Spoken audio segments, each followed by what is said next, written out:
Hello, everyone, and welcome to Big Sam's Long Balls podcast with me, Dan. Now, it's been quite a while since I've done one of these videos, but never fear, the greatest footballing YouTuber is back.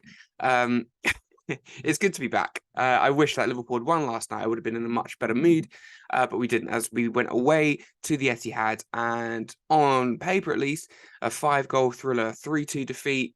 No shame in that. And look, deep down, I wasn't expecting to go away to the Etihad and win. All I could hope is that we put up a bit of a fight. And to be fair, we kind of did. But equally, I think there are more negatives and positives. And I've seen like a lot of videos, people like Redmen TV.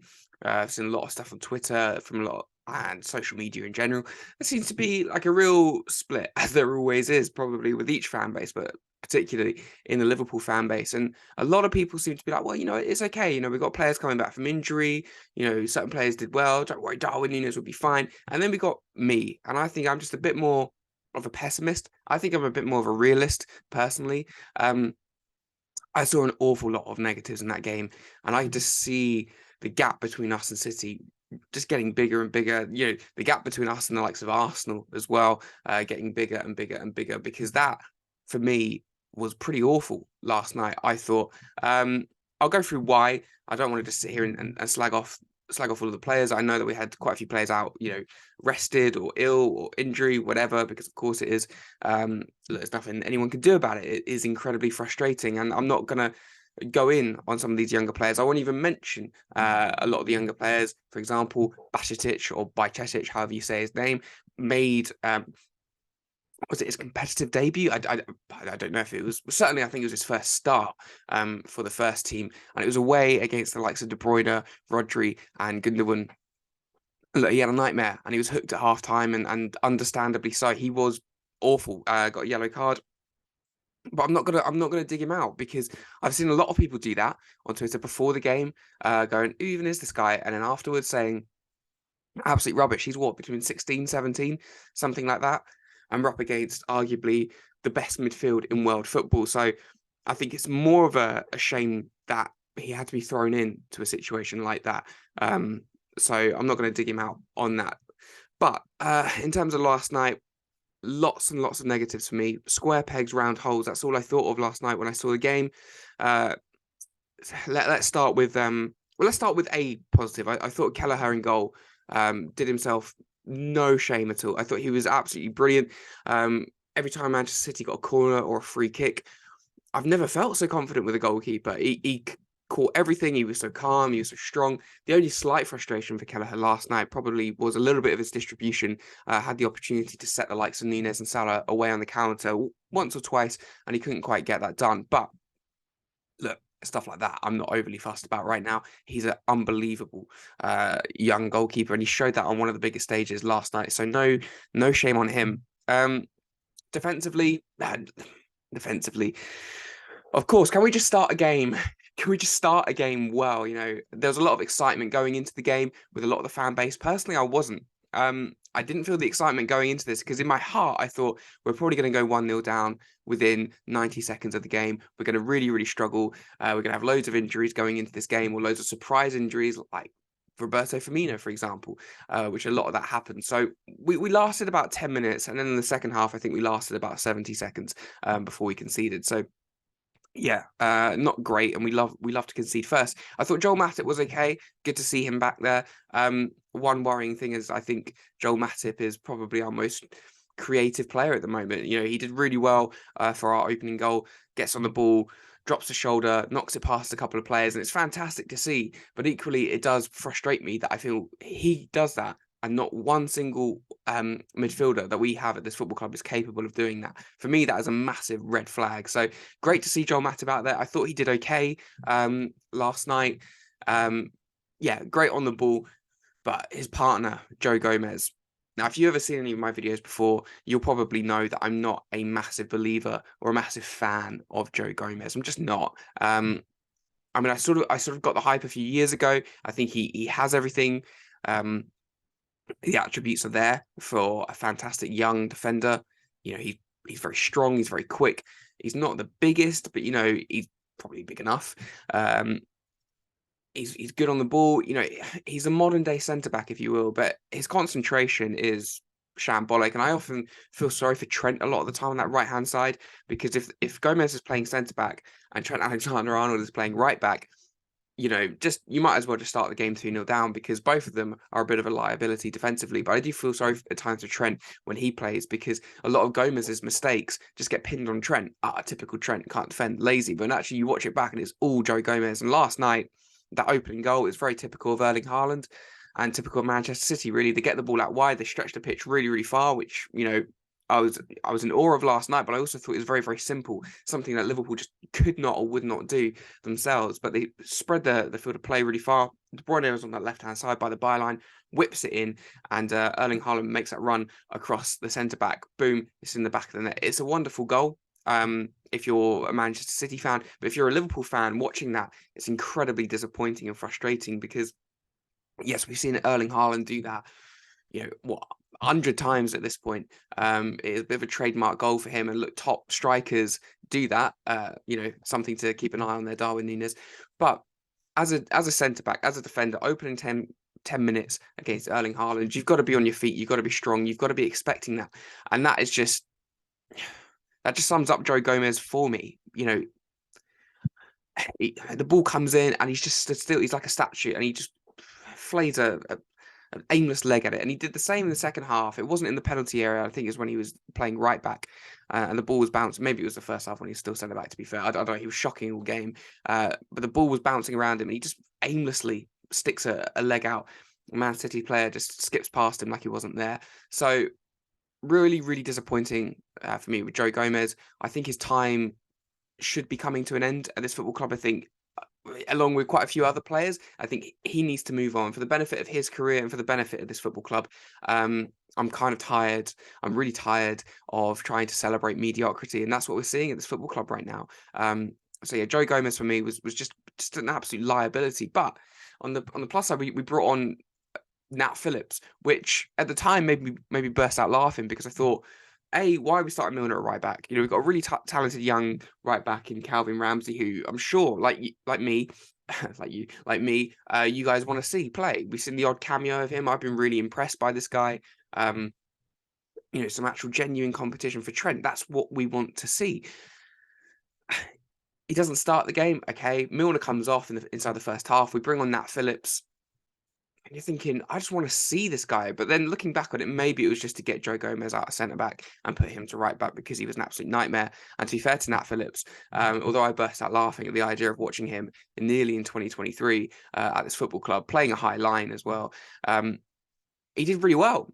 He was really good. I thought Haaland really, really struggled up against him. I can't really remember Haaland having too many opportunities once Nat Phillips came onto the pitch.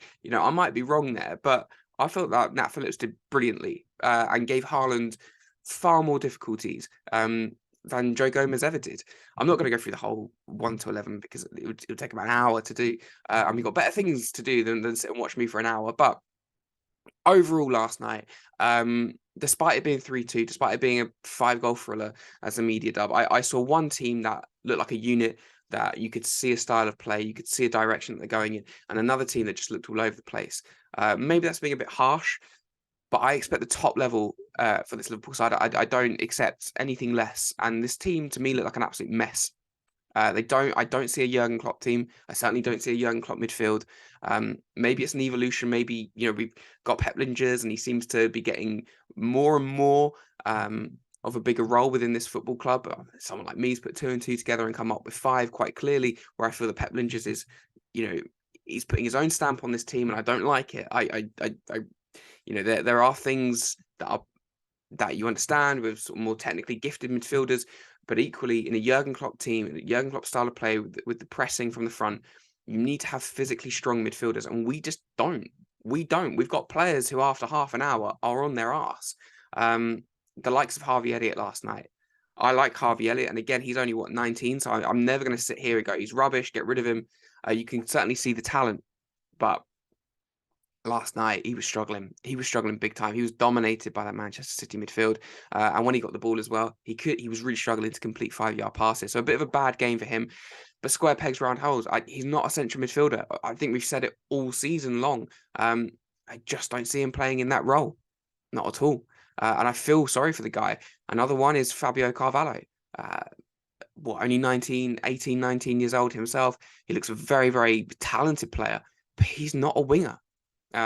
He scores a goal. He scores a really, really nice goal, actually. Joel Matip turning into a little bit of Diego Maradona, and then sort of James Milner with a lovely cutback, and then it's a really nice finish from Carvalho. But that's the area he wants to be in, on the edge of the on the penalty spot. He wants to be that number 10. That is his position, but we don't play with a number 10. So I don't know why we've gone out and bought someone who was a number 10 in the Championship. Obviously, players can change, they can evolve, but he doesn't seem to have the physical attributes at this moment in time in his career to be a winger. Now, it's not his fault that the likes of Jota and Diaz are out injured, and Firmino is out injured as well. So in an ideal world, he would be on the bench, and he would have time to develop. But I just don't see a winger.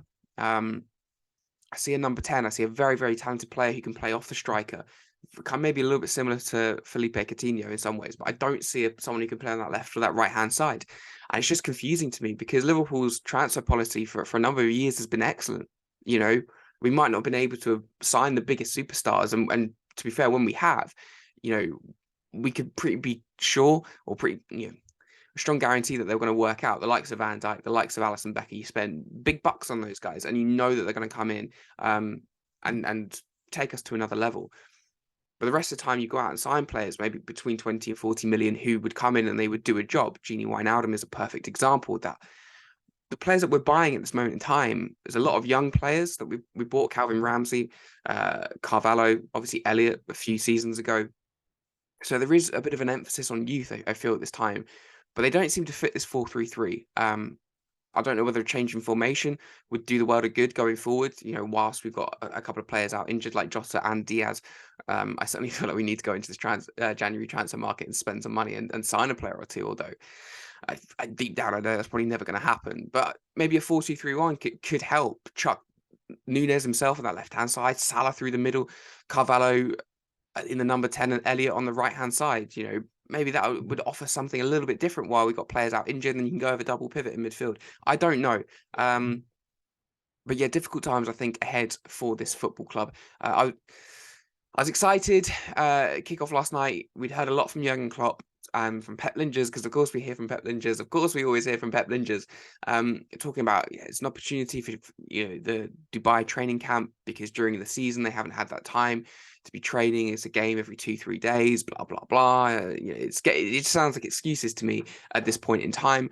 So I was thinking, okay, cool. We're going to see something different. We're going to see maybe a formation change. We're going to see more aggression. It was just the same old rubbish. It was just the same old rubbish. So it doesn't matter how much time these lads spend on the training pitch with these coaches.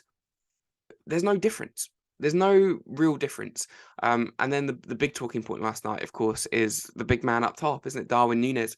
I don't really want to go in on him because he's going to get that enough. All the compilations are of his misses, which is, it's sad, it's horrible, but equally, you spend 80 odd million or 100 million, however much it was.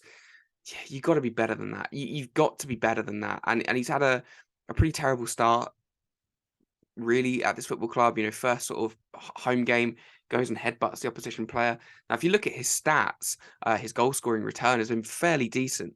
But when you watch him play, I don't know. I'm not sure about this guy. He really frustrates me. You see a lot of people go, I just want to see chaos ball. I just want to see, just get Darwin Núñez on the pitch, let him run at people.